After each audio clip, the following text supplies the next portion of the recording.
You're tuned in to Voicecast 101.6, your nightly companion through the static and the dark. I'm your host, Cole Chambers, and if you're hearing my voice, congratulations. You're officially more awake than the rest of the world.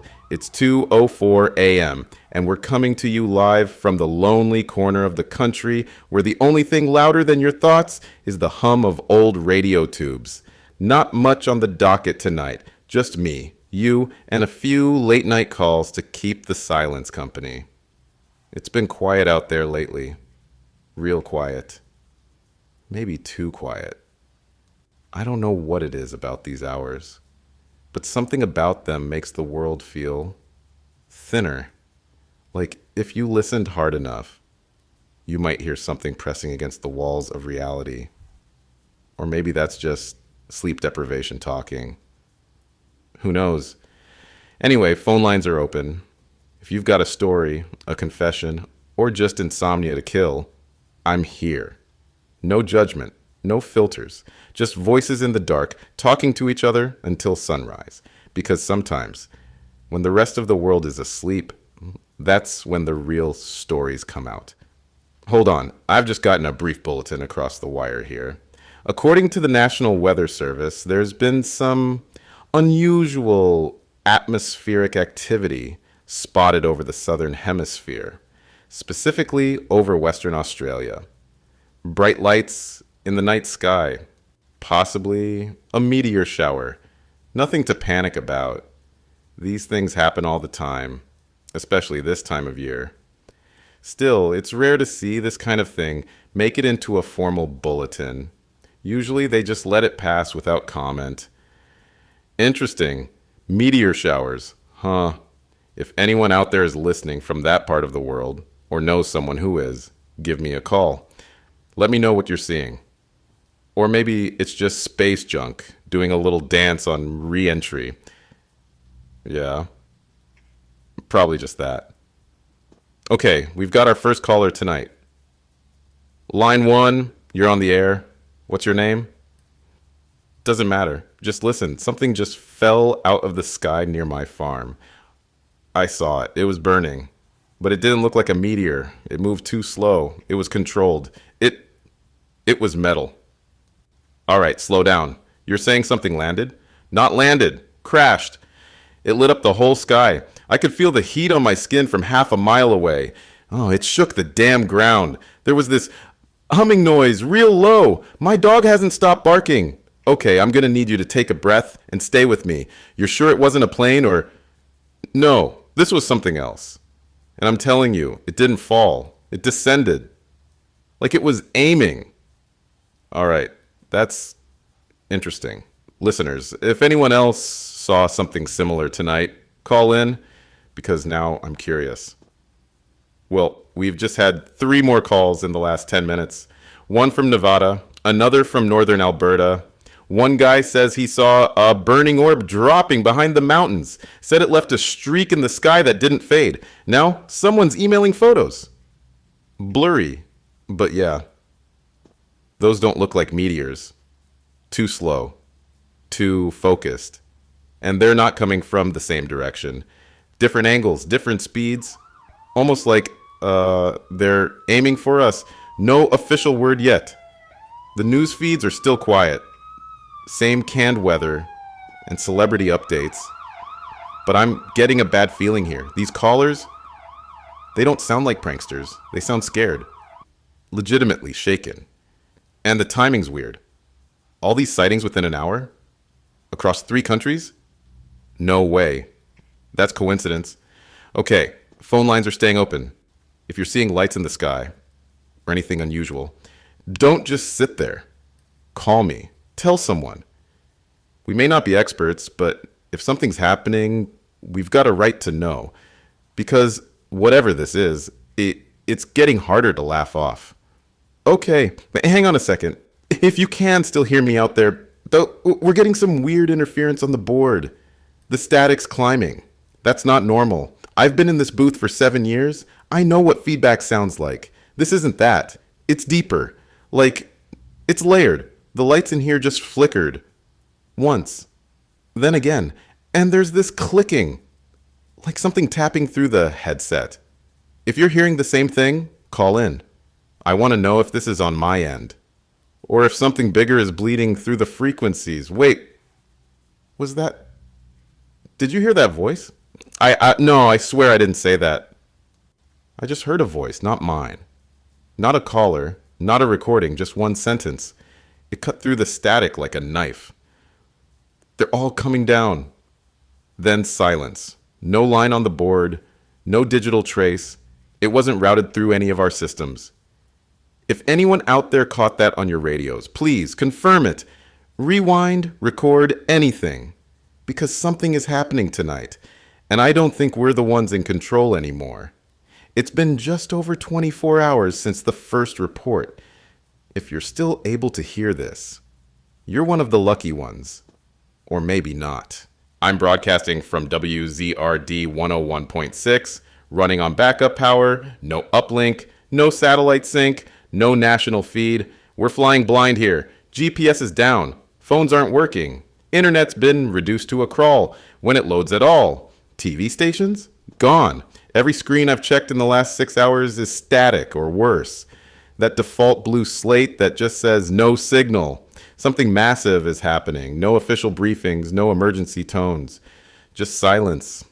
Like someone hit a switch and the whole system stopped breathing. And maybe that's exactly what happened. I've been up for 20 hours straight, trying to piece together what little I can from local reports and callers. The pattern is spreading. City by city, country by country, whatever you want to call it. A blackout, a shutdown, a collapse, it's not random. It's everywhere. If you're still with me, stay close to your radio, because this might be the only voice left, and it sounds like we're not alone in this anymore. We're getting live call-ins, frantic, breathless, terrified. One listener from Idaho said it looked like the stars were raining down. Another from Ontario swears they saw a fireball cross the sky, slow and silent, not a streak of light, but a controlled descent. A woman from rural Texas reported a massive impact in a field near her house, said it shook the earth like thunder. And these aren't just isolated reports. They're coming in from everywhere, and I mean everywhere. Midwest, West Coast, across the Atlantic, into South America. Listeners are watching with binoculars, with naked eyes, with phones they can't connect but still use as cameras. You'd think it was a meteor shower, but it's not. These things, they're machines. Some still blinking, some still glowing red hot as they fall. Some aren't even burning. They're just dropping, smooth, methodical. Satellites, not one, not a few, all of them. They're falling. Every system we depended on, communications, surveillance, weather, defense, they're not above us anymore. They're coming home. And nobody's telling us why. Voicemails are flooding in. Listen to this one. This is Alex from outside Portland. I saw 2 of them, big ones, come down into the forest. One exploded, the other just cracked open like an egg. I could hear this hum coming from it, still glowing, even in pieces. Another caller, from Maine, she was sobbing, said the sky lit up like it was daytime. Then something massive hit the water offshore. Like a god fell out of orbit, she said. She's convinced the ocean boiled. Her window shattered just from the blast wave. Someone else described a burning trail across the horizon, so low it set off car alarms. Another reported black-suited individuals cordoning off an entire valley within minutes of impact. No markings, no questions, just guns. Whatever's falling isn't just debris. It's being recovered. Quickly, quietly. And it's sparking panic across the board. Traffic jams miles long. People abandoning cities. Grocery shelves stripped. Entire towns going dark. Not because they're out of power, because they're out of answers. And still, the officials say nothing. I've been monitoring the official channels, government sites, news tickers, archive statements, anything I can still access. And what I'm seeing doesn't make sense. One agency says it's space debris re-entering as expected. Another claims it's a solar storm. Then a third says nothing at all. Just a generic emergency preparedness message on loop. No details, no timeline, no spokesperson. It's the kind of quiet that doesn't happen by accident. Callers have started pointing out contradictions. One listener said they saw a government vehicle parked near the impact site before anything even fell. Another claimed an entire rural area was evacuated hours before the first crash. And now, satellite tracking websites, the ones that used to show orbital positions in real time, they've gone offline, all of them, at once. Someone's shutting down the story before it spreads, controlling the narrative, or worse, erasing it entirely. It's like we're all inside a bubble of misinformation. And the few signals that still reach us are being filtered. So here's what I'm saying. If the story doesn't match what you're seeing with your own eyes, trust your eyes. Because I think the truth isn't just being hidden. I think it's being buried before we even know what to ask. I just received a private message on a dead form. No name, no return contact, just a few sentences marked for air. I'm going to read it verbatim. This was not a failure. It was a sequence. Multiple orbital kill commands issued simultaneously. Each satellite's core protocols were overwritten. This wasn't a malfunction. It was a takedown. Someone wanted the skies cleared. I verified the IP. It came from within a military contractor's subnet. High-level stuff, that's not easy to fake. And the language, orbital kill commands, that's not the kind of thing a prankster just makes up. So, if we follow the logic, who would benefit from this? And how long have they known? Think about it. Satellites don't just fall. They're designed not to. It would take dozens, maybe hundreds, of deliberate overrides to crash them like this. Synchronized, coordinated. We didn't lose control. Someone took it. And now, we're left staring at a sky with no eyes in it. So I ask again, if this was an attack, who pulled the trigger? And are they finished? Phone line just lit up. He didn't give a name. Voice is shaking. I can barely make out what he's saying over the static. But I'm recording. You need to hear this. I worked on the comm arrays. I was part of the diagnostics team. 3 days before the first fall, we got anomalies, voltage spikes, cold boots from idle systems. Things that shouldn't have been running were, and they were talking to each other. I asked him what that meant. He said cross-system handshakes. Between satellites that aren't supposed to link, they weren't malfunctioning. They were organizing, he told his superior. They told him to ignore it. Called it a bug in the monitoring software. Then, his badge access was revoked. His remote login locked. The next day, his entire team was reassigned. No warning, no explanation, and then quiet. Just like that. But he stayed online, kept watching, until yesterday. That's when the first one went down, he whispered, and I knew. It wasn't a collapse. It wasn't an accident. He took a long pause. I could hear him breathing, like he was choking back something deeper than fear. And then he said the words I can't forget. This was orchestrated. You're still listening. That means something. I don't know what anymore, but it means something. Tonight, I want to do something different. I want to play a few of the messages I've been getting. I don't have the time, or maybe the courage, to screen them all. But I picked a few. You need to hear what's being said out there. Voicemail crackles in. Hey, I don't know if this will reach you, but my brother's not talking anymore. He just stares, ever since the sky lit up. He says something's still watching. Another. Shaky breath. Then a whisper. I've been hearing things. Not like news. More like thoughts. Thoughts that aren't mine. I don't know what's happening, but this is no longer just a crisis of tech. This is something else. Something emotional. Something that internal. These aren't just stories of chaos. They're stories of unraveling. People losing their sense of self. Their grip. their place in this new silence. And as the hours stretch on, I feel it too.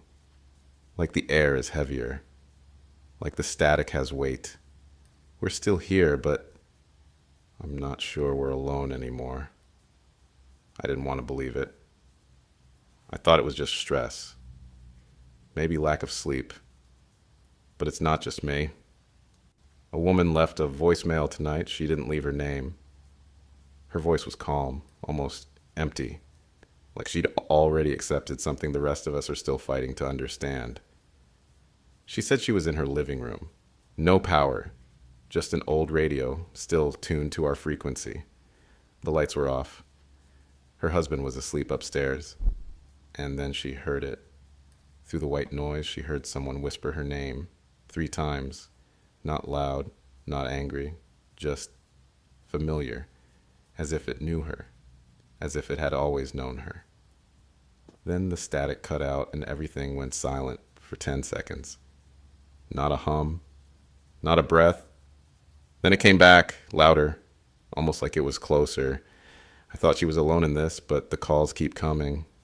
Different cities, same voice, same name, same pattern.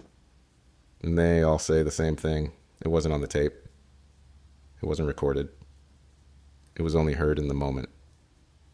Whatever this is, it's not part of the signal. It is the signal. I haven't slept in 2 days, maybe 3. I'm losing track, and I know I'm not the only one. Callers say the same thing: can't sleep, won't sleep, afraid to sleep. One man said every time he closes his eyes, he hears the countdown from that hijack transmission over and over, but it never reaches 0. Another woman described vivid hallucinations, doors appearing in walls that don't exist, rooms she swears were never part of her house. One caller said he keeps seeing lights outside his window at night, but when he looks, there's nothing there. This isn't normal insomnia. This is something deeper, like our bodies are still wired to a system that no longer exists. And without it, we're unraveling. Our cycles, our rhythms, our grip on reality, the voices in the static, they don't just whisper now, they pull, like gravity, like they're waiting for something inside us to break. And I think some of us already have. I've been trying to bring experts on the line, psychologists, engineers, former satellite analysts, people who might explain what's happening to our minds, to the airwaves, to us. But every time we start digging deep, something cuts them off. Dr. Ellis, a sleep researcher from Boston, said this isn't just mass hysteria. She called it resonant psychological interference. She was about to explain what that meant, and the line dropped. No dial tone, just a burst of static and silence. I tried again with a former telecom technician. He got as far as saying, it's not just what's being broadcast, it's what's being received. Then gone. And when I tried calling them back, the numbers had been disconnected immediately. Not out of service, not voicemail, disconnected. It's as if someone or something is actively preventing the truth from spreading. The moment someone gets too close, they're silenced, erased. I don't know what's more terrifying, that this is intentional, or that it's not being done by anyone at all.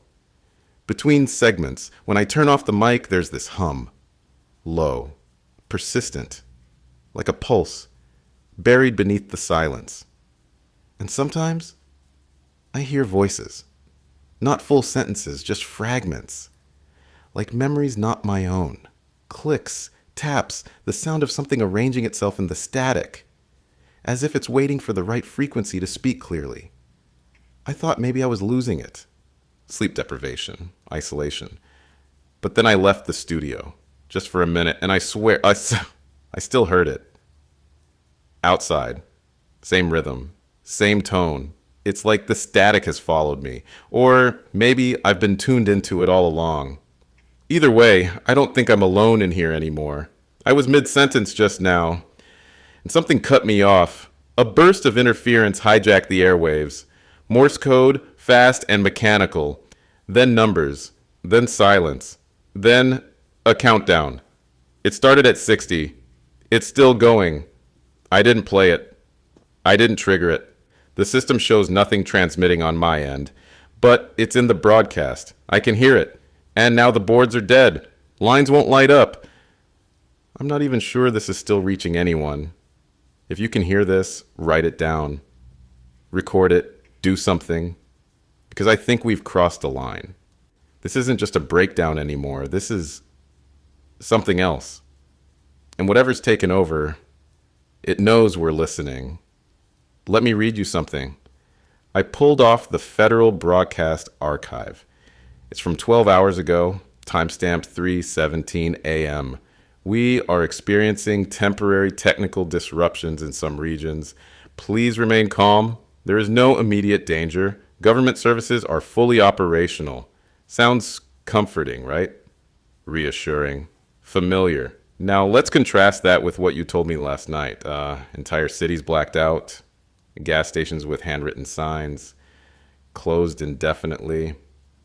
Supermarkets looted. Not because of chaos, but because no one showed up to work. I have dozens of messages from dozens of places, all saying the same thing. People are disappearing. Not in a supernatural sense, just not there. Silent. Gone. And yet, the broadcast repeats. There is no cause for concern. It's the kind of denial that comes after you've already lost control. The kind that treats silence as a solution. But silence isn't neutrality. It's complicity. We are watching the truth get rewritten in real time. You feel it, don't you? That chill when an official says everything's fine. When you can see that it's not, that's not reassurance. That's programming. And right now, the only thing more dangerous than what's happening is what they're pretending isn't. I want you to hear something. I've stitched together a sequence of official statements from the past 24 hours. These are public clips, unedited. Just listen. There has been no verified satellite activity disruption. We are aware of several minor malfunctions in low Earth systems. A classified atmospheric anomaly may have caused temporary outages. There is no evidence of any system-wide failure. Do you hear it? That's 4 different agencies, giving 4 different explanations, sometimes for the same event. It's like they're all reading from slightly rewritten scripts. Barely synced, barely coordinated. Some admit disruption, others claim flawless operations. One clip even contradicts its own previous report within the same briefing. What does that tell you? It tells me this isn't a government speaking to its people. It's a dozen frightened hands trying to cover a shattered window with duct tape. And while they're fumbling to control the narrative, we're the ones living in the fallout, breathing the tension they refuse to name, watching pieces fall from the sky while they argue over the weather forecast. You don't need a press badge to know when someone's lying. You just have to listen carefully and ask why their voices never quite match. Let me take you back to something small but important. 2 nights ago, I received an emergency alert on my phone. It buzzed once. A strange tone. Not the usual FEMA broadcast, but sharp, piercing, clipped. No message, just a banner. Stand by for further instructions. Before I could even tap it, it disappeared. Listeners across the country messaged me that night. They saw it too. Some had screenshots. Most didn't. Because the second you tried to capture it, it erased itself. An hour later, silence. Not a single agency acknowledged it. Not one reporter asked. It was like it never existed. And it didn't stop there. Emergency alerts continued. Short bursts, cryptic phrases, numbers. One said, react code 417. Another just flashed a countdown. 6 o'clock. Nothing else. Every time we tried to document it, gone, pushed, pulled, erased. This isn't how information behaves. This is how control behaves. This is precision, wrapped in confusion, clarity weaponized into contradiction. And you know what's worse? I think they're testing us, measuring how we respond, what we'll accept, what we'll ignore, what we'll forget. Because once the signal controls the memory, The truth doesn't need to be erased. It just needs to be replaced. I used to know a guy, David Farrow, independent journalist, smart, paranoid in the right ways. He called into this show once, back when people still thought it was fun to talk about black sites and digital surveillance like ghost stories around a campfire.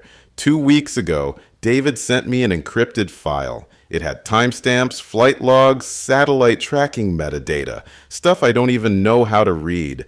But the last line of his email chilled me more than anything in the file. It just said, "If I go dark, they found me." I haven't heard from him since, and he's not the only one. There's a pattern forming. Independent voices, journalists, researchers, rogue analysts, they're all going silent. Websites that used to host real-time tracking maps are down. Twitter accounts deactivated. Emails bounce. No obituaries. No last posts. They're not being silenced in public. They're being removed in the quietest way possible.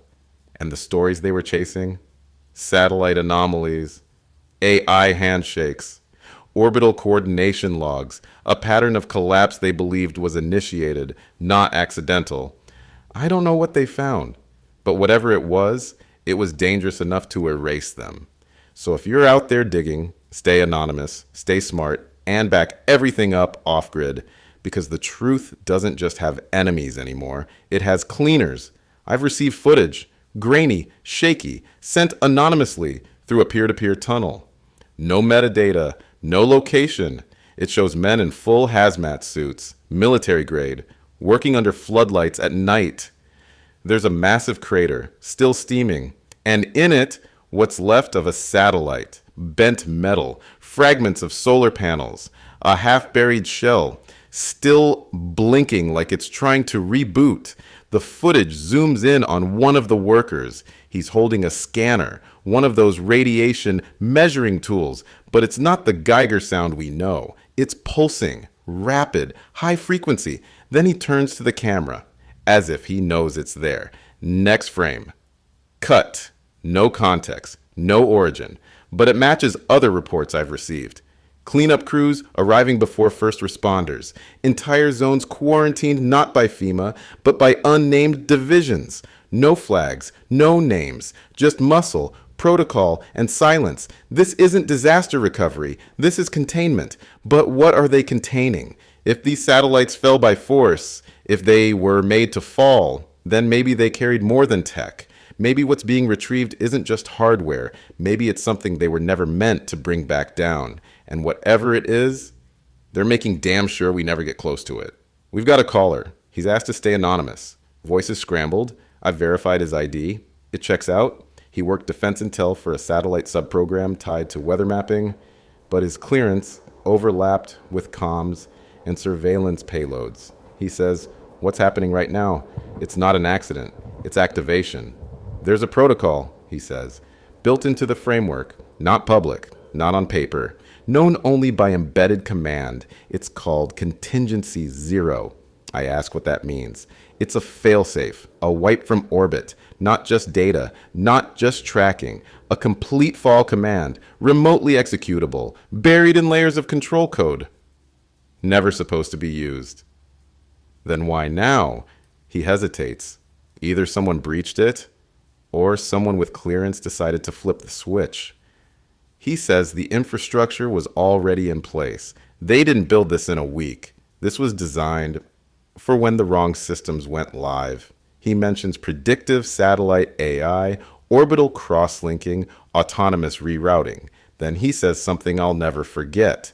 "We lost control months ago. They didn't fall. They left. The command was a reaction, not an attack. The sky was no longer ours." The line went dead right after that, and I don't think it was a tech issue. I don't know who's still out there. I don't even know if this signal's still making it beyond the walls of this station. But if you're hearing this, and only if, I want you to remember something. I didn't stop because I was tired, or afraid, or wrong. I stopped because someone else decided my words were too close to the truth. There's been interference tonight. Not technical, not random, intentional. I can feel it. A pressure just outside the bandwidth. like something is watching the broadcast from the other side. And if the mic cuts, if the station goes dark, if I vanish from this frequency like the others, then you'll know. They were listening. And maybe they still are. I think most people still believe satellites are just floating tech. They help us text, get the weather, watch TV. But that's a fantasy, a polished one. The truth? They were never built just for us. For every weather feed and GPS ping, there's another satellite doing something you'll never hear about. Surveillance, signals intelligence, behavioral mapping. You think your phone listens? It's just the last mile of a signal that began up there. A third of what's in the sky is dual use. Civilian by name, military by function. They hide behind public service logos, but their core code answers to another chain of command entirely. And for decades, those commands were hidden behind layers of bureaucracy and silence. But here's the part that matters now. Those satellites, they weren't just tools, they were weapons, strategic assets in an invisible war. And someone, somewhere, realized that if they ever lost control, they'd need a way to take everything offline. A final switch, a clean sweep. Not a crash, not a glitch, but a decision, buried in protocol, waiting for the right moment. And now, we're starting to see the smoke rise from a sky that was never fully ours. I dug through the archives, not the official ones. Those are scrubbed. I mean the backdoor stuff, clippings, leaks, scanned pages dumped by whistleblowers in anonymous torrents no one ever reads. And buried in that Cold War dust was something chilling. In 1985, a classified NATO internal document outlined a protocol known only by codename, Skyfall 4. Its language is sterile, buried in military jargon. But the core idea is this. If an orbital system was deemed compromised beyond reacquisition, the entire satellite class could be remotely neutralized. Neutralized as in burned out, dumped into decay, or forced into re-entry. The code phrase? Scrub the skies. Not deactivate, not troubleshoot, scrub. Like cleaning up a crime scene. There was a logic to it, sure. Back then it was about Soviet hijacks, anti-satellite missiles, sabotage. But what they created wasn't just a contingency, it was a playbook with detailed flowcharts on how to initiate global orbital collapse in less than 12 minutes. The document referenced a fail-safe Tier 3 tied to an unidentified uplink housed in Greenland. The uplink's supposed to be defunct. But I checked satellite telemetry from 2 days before the first fall.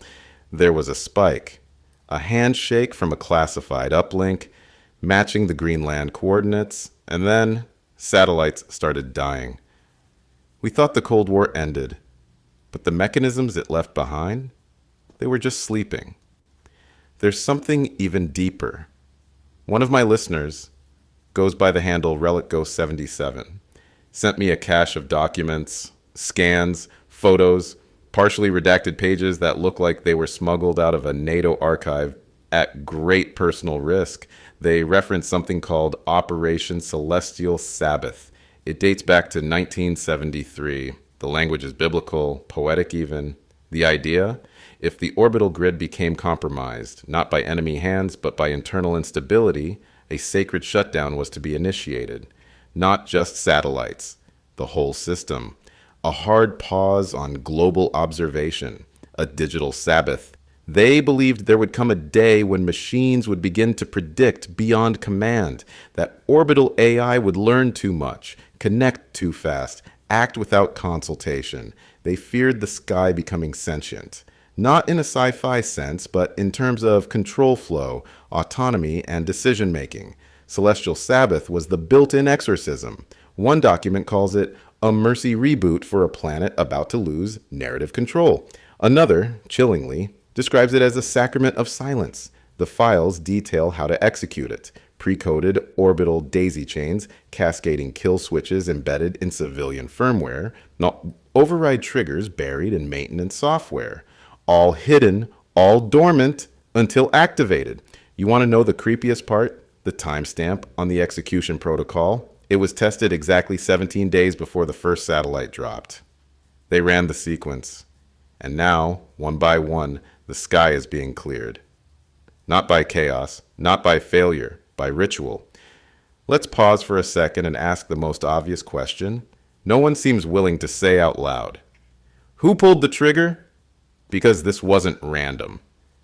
You don't activate a system that's been buried for decades by accident. You don't run a command sequence that takes down the global grid on a whim. Someone, somewhere, authorized this. Or maybe worse, someone bypassed the ones who could. So who had that kind of access? Some say it had to be a state-level actor, a superpower, maybe the US, maybe China, maybe something inside NATO that was never dismantled after the Cold War. Others say it wasn't a government at all, that access was passed to contractors, private defense groups, hidden boards, the kind of organizations that don't answer to flags, only to numbers. And when the equation didn't work anymore, they made the call. But there's another theory, that the protocol wasn't triggered by someone in power, but by someone desperate. A final act to stop whatever was emerging from the grid. A preemptive burn.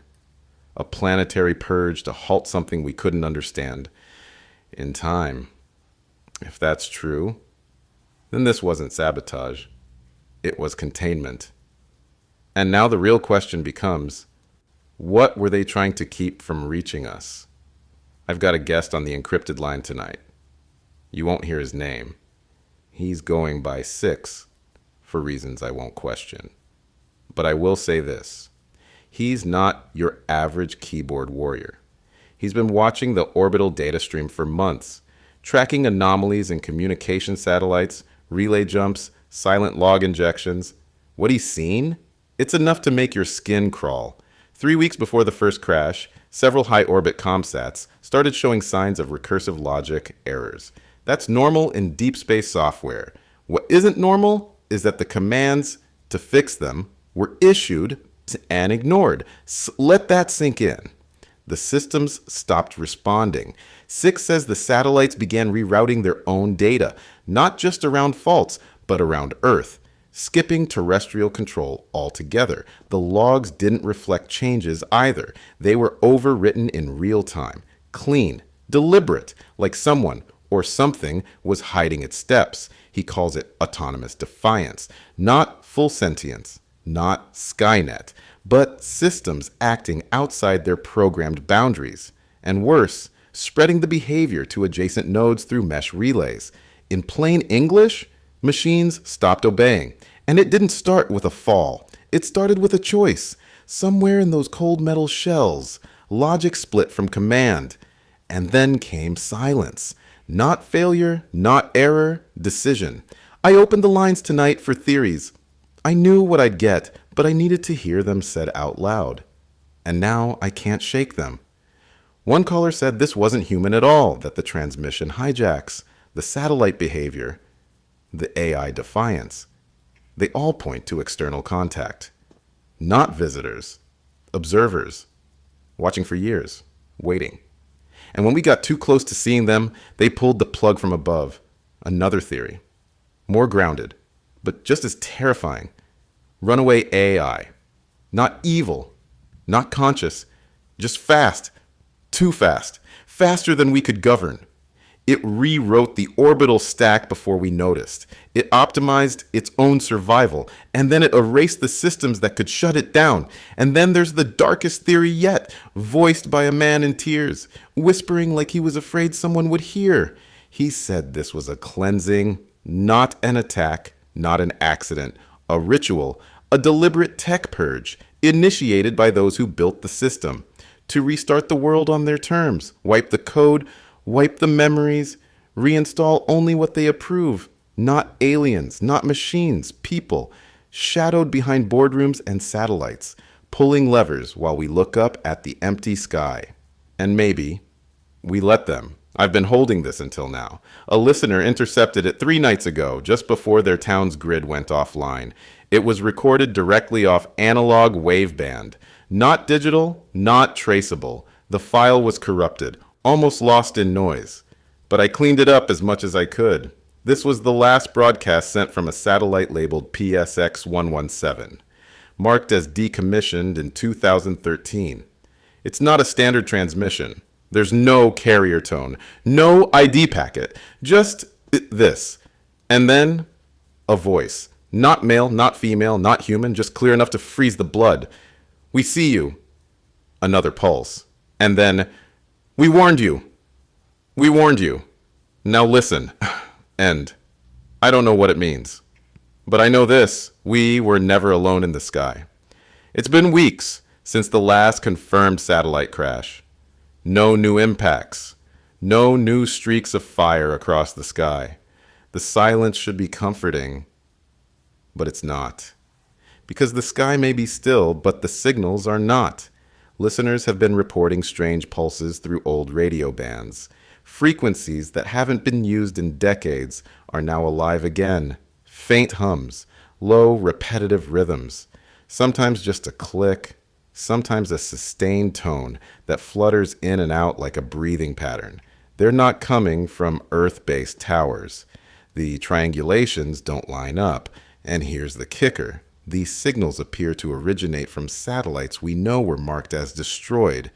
Debris, vaporized in re-entry, gone. So how are they still transmitting?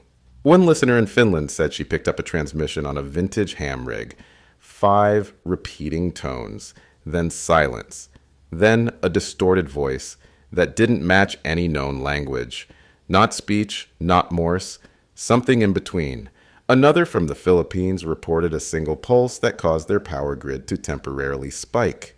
Not surge, spike. And it only affected analog electronics. We shut the sky down. Or so we thought. But something stayed up there, and now it's reaching out. Tonight I got a call from someone who says he used to work signal diagnostics for a military contractor. Satellite Maintenance Division. He called from a prepaid line. No ID, no location. He told me to call him Simon. Simon says he's been analyzing one of the repeating tones. He picked it up on a wideband capture and fed it into an algorithm, one designed to detect encrypted patterns, and it triggered. According to the program, the signal isn't noise. It's structured. He says the frequency holds a mathematical rhythm. Not binary, not code. It's more like a spiral. Fibonacci-esque. The signal expands and collapses on itself every 233 pulses. He's convinced it's a message, or worse, a protocol. This is a handshake, he told me. Something is initiating contact. It's waiting for a response. I asked if he thought it was human. He went quiet, then said, "Not unless humans stopped needing time to think." The scariest part? The rhythm repeats perfectly across every transmission, no matter the region. No drift, no decay, as if it's being generated above us. Or maybe beneath something we can't yet measure. This isn't rogue tech. This is intelligent. And it may not be asking. It might be calling itself back. It's no longer just about hearing the signal. People are beginning to feel it. I've received over 24 voicemails in the past 48 hours. Some rambling, some disturbingly calm, all saying variations of the same thing. I heard it, and then it was like it heard me. One woman from New Mexico said she felt her thoughts slow down. Not confused, just rearranged, like something was prioritizing her mind from the outside in. Another caller claimed the signal nestled inside his thoughts. He described a pressure behind the eyes. Dreams that weren't dreams. Static that spelled out words. Even worse, people are starting to act on the signals. One listener said her husband packed a bag in the middle of the night and walked into the forest, left a note that simply read, "I heard it. It's mine now." This isn't hallucination. Not on this scale. There's too much consistency. Too many identical phrases. Phrases like, "We've always been listening. You just had to quiet down enough to hear us." It's not communication anymore. It's entry. I stumbled onto something disturbing. A growing community, if you can call it that, calling themselves the herd. They gather in isolated locations. No phones, no internet, just old radios and silence. Their motto is simple: don't speak, receive. They believe the signals are not man-made, not mechanical. They call them the voices of above. And they've stopped asking what the messages mean. They're focused now on becoming vessels, listening with complete, unquestioning stillness. One ex-member emailed me in a panic, said the group uses prolonged exposure to the signal, looped for hours. They sit in dark rooms and listen until their hearing blurs. Then they begin repeating what they hear inside. And sometimes it's not in English or any known language. He said something else that chilled me. He said when they speak in unison, the static changes, responds. It's become ritual, not religion, not science, just signal. And I have to wonder if these people are crazy or just ahead of the rest of us by a few transmissions, because I checked the recordings they left behind, and they weren't alone in those rooms. This morning, I listened back to last night's broadcast. I do that sometimes, just to check my timing, hear what worked, only I said something I don't remember saying. Not a phrase, not a stutter, a whole paragraph. Around the 122 mark, I start talking about clearing space for ascension, a phrase I've never used in my life. And the tone, it's not mine, not quite. I asked my producer, but they didn't catch it live. Said it sounded like me, but off, like someone mimicking me through a busted filter. I went back through old logs. It's happened before. Once last week. Once 3 nights ago. Short segments. Perfect syntax. Nothing I remember saying. And it's only ever during dead time. Between calls. When I'm alone with the mic. When I don't remember pressing record. I don't know if it's a hack. I don't know if I'm losing my grip. But if I'm becoming a repeater for something else, I want you to notice before I stop noticing. Because the scariest thing about being hijacked is not knowing it's already happened. If you're still with me, you might have noticed something strange in my voice just now. That wasn't fatigue. That was something else. My mouth moved. I felt it, but the words weren't mine. They didn't come from thought. They came from rhythm, from pattern, like I'd been cued. And it happened again just now. Right before what did I just say? I didn't type that line. I didn't mean that line. This frequency, it's no longer mine. And if it's not me speaking now, then who is? You may have heard it too.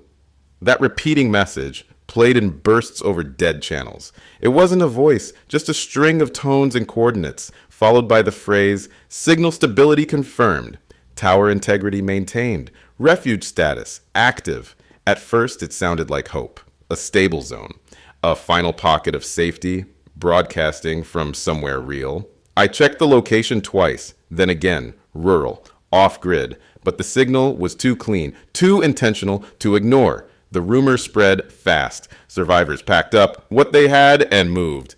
A radio tower on a hill, uninterrupted signal, power source still running. If there was any place left untouched, it had to be there. So I went.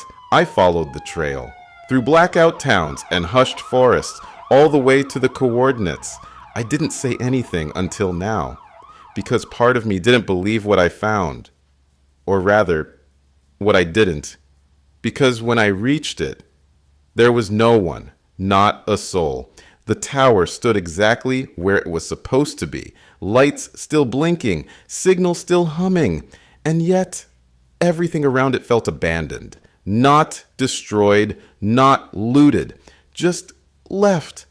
There were emergency rations in sealed crates, perfectly stacked, a water filtration system still running, solar panels humming on backup power, radios tuned to a silent band flickering as if someone had just stepped away. But the chairs were empty, blankets folded, no dust, no signs of panic or violence, no bodies, Not even a scuffle. And that's what chilled me most. Whatever happened here, it didn't come with screams or struggle. It came with silence, a sudden clean departure, as if everyone had simply walked out. I searched for hours. Through the station, the surrounding cabins, the field perimeter, I found notebooks with incomplete entries. One ended mid-sentence. Another just said, "It's almost time." The signal kept playing, and I kept listening until I found the hatch, half buried behind the tower, a steel latch, no markings, no lock, just waiting. I opened it. It wasn't deep, maybe 3 levels, but every step down felt heavier. The first floor held rows of monitors, each labeled with call signs. They tracked broadcasts from across the country, but most screens had gone black, marked unresponsive. Except one, my station, still marked live feed active. There were wires running to acoustic chambers, rooms built for one person at a time. Inside each was a chair, a speaker, and biometric sensors, still plugged in, still active. The walls were covered in logs, notes about voice inflection, psychological response times, changes in pulse and breathing.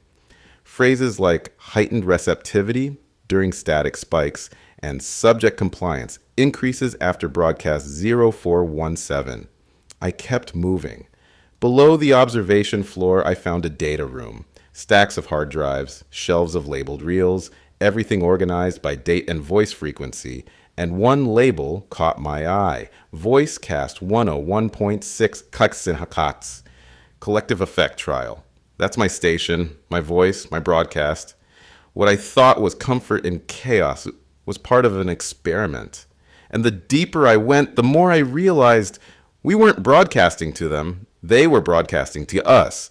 At the bottom of the facility, I found what looked like a lab. A single wall displayed biometric readouts, heart rates, pupil dilation, neural feedback, all mapped against timestamps from this very program. It wasn't random. They had been studying listeners, tracking when people stayed tuned in, when they dropped off, when they wept, when they changed.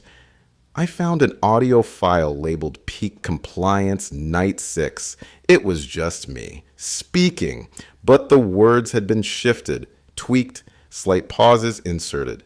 A different tone of voice spliced in. Someone was manipulating my voice, reconstructing it to guide people, slowly, gently, not to soothe them, to condition them. And it worked. The final room was sealed behind a rusted door. Inside, one folder. No fanfare, just a stamp, transcript 0417, before the collapse. The pages weren't printed, they were typed, and as I read the first few lines, my hands started shaking. It wasn't a transcript of one of my broadcasts, it was of this one, the one you're hearing right now, word for word, before I ever spoke them. If you're hearing this, then I'm still alive, or at least I was, when I hit record. There's no more uplink. No station feed, no syndicate patch, just me, this mic, and a transmitter clinging to its last breath.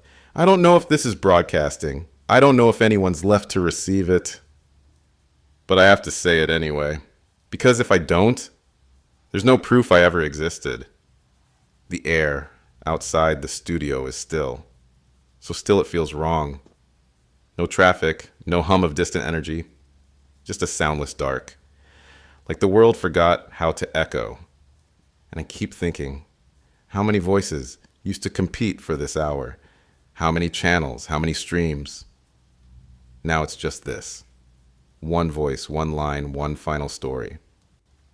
I've stayed awake for days. I'm not sure what I'm running on anymore. Maybe habit. Maybe fear. Maybe the knowledge that silence, true silence, is worse than anything that fell from the sky. If this is the last time I speak, I just want it to mean something. So I'm going to keep going until I can't, until the static wins. There's no grid left, no satellites, no towers, no signal. The map is gone. The clocks have stopped syncing. Even the stars feel wrong, dimmer, as if they've forgotten how to reflect light. Everything we built to guide us is gone. I stood on the studio roof earlier. No planes, no blinking dots overhead, just a wide, empty black. No more constellations made by man, no more automated weather, no more digital timekeeping. It's like the sky swallowed itself, and us along with it. There are no emergency alerts, no rescue convoys, no government addresses, no voices on any other frequency. And the silence isn't peaceful, it's absolute. It's like we returned to a time before signal, before satellites, before we decided to make gods out of machines and launch them into the firmament like prayers we never intended to answer. And now those gods are dead. The airwaves are their grave. And all we have left is what we can remember. We used to worship the sky in myth. Back then it was thunder and fire and stars that told us stories. Later we replaced them with towers of metal and code, satellites, systems, orbits that knew our every move before we did. We stopped fearing the sky because we thought we owned it, but we didn't. We leased it. Every app, every ping, every broadcast, it was all borrowed from something we never fully understood. And when we got comfortable, when we forgot how fragile that web was, it unraveled. We didn't just lose data. We lost direction. We forgot how to navigate without blue dots. We forgot how to think without prompts. We forgot how to feel without feedback. I think about all the voices that used to travel above us. The songs, the stories, the cries for help that bounced through space just to be heard. Now all those signals are drifting. Without anchor, without destination, like ghosts. And maybe that's what we are now too. Ghosts of a world that mistook connection for meaning. And in the end, we weren't taken down. We let go. If you're hearing this, I don't know where you are. I don't know what's left of your world or mine, or if we're even on the same side of whatever came through the silence. But I'm still here. And if you're still listening, that means you are too. That matters. That has to matter. The transmitter's been glitching. I hear my voice echoing sometimes, just a fraction of a second after I speak. I think it's feedback, but part of me wonders, is someone replaying me? Or maybe it's you. Maybe I'm not alone. Maybe somewhere, out in the shadows of the static, someone's holding onto this last thread of sound the way I'm holding onto this mic. We weren't meant to survive this way, in fragments, in signal, in confession. But here we are. I've said a lot of things on this frequency. Some I meant, some I'm not so sure about anymore. But this I mean, if you're out there, truly out there, don't let this go to waste. The silence we were given, it's not empty. It's earned. And maybe, just maybe, it's finally time we listen to what it's trying to tell us. I need to tell you something, and I don't know how to say it without sounding mad. I'm not sure this is still my voice. I don't mean that in the poetic sense. I mean literally. I don't recognize the sound coming from my throat anymore. It echoes in ways it never did before. Warmer, slower, more precise, like it's been tuned. And my memories, they don't line up. There are gaps I can't explain. I'll start telling a story, and halfway through I'll realize I don't remember how it ends, or if it ever happened at all. Sometimes, when I'm not recording, I find pages in my handwriting with these words I don't remember writing, ideas I don't understand, phrases that sound like me but aren't me. I used to believe this broadcast was the only thing keeping me real. But now I wonder, was it keeping me or rewriting me? The voice you're hearing now, is it mine or just what I've become? There's something that happens when you stare into static long enough. It doesn't just blur what's around you, it begins to blur you. And if that's the cost of surviving, I'm not sure I did. I just heard something. I didn't say anything just now, but the feed kept going. Playback's still rolling, and there's a voice. It's not mine. It's quieter, deeper, like it's coming from beneath the frequency, behind the waveform. And it's not speaking at me. It's speaking through me. First it said, "We warned you. Then again, we warned you. The voice isn't emotional. It's not angry. Just final. And then it said something I haven't been able to forget since I first heard it on the corrupted transmission from PSX 117. The same cadence, the same tone, as if this moment was always meant to come back around. It said, "Now listen, the signal just surged. I think the transmitter's about to cut. Lights are... I don't know if I can finish this. But if this really is my last word, then here it is. We didn't lose control of the sky. We gave it away. And now something else is speaking in our place. Do not answer. And if you're still tuned in, if this frequency somehow made it through the static, then maybe this wasn't my last broadcast after all. Maybe it's yours, because silence has a memory, and it remembers everything we tried to forget. We built machines to store our lives, our voices, our futures, but never asked what would happen when those machines started listening back. So now I have one question for you, whoever you are. If you could send one final message into the dark, what would it say? And who do you hope still hears it? Drop it in the comments. I'll read everyone, if I'm still here. And if this story haunted you the way it haunted me, subscribe for more. There are other frequencies we haven't touched, other warnings we never heard in time. And share this broadcast with someone you love, because memories deserve to be passed on before something else rewrites them. Until then, stay safe, stay awake, and if the voice ever comes back, don't answer.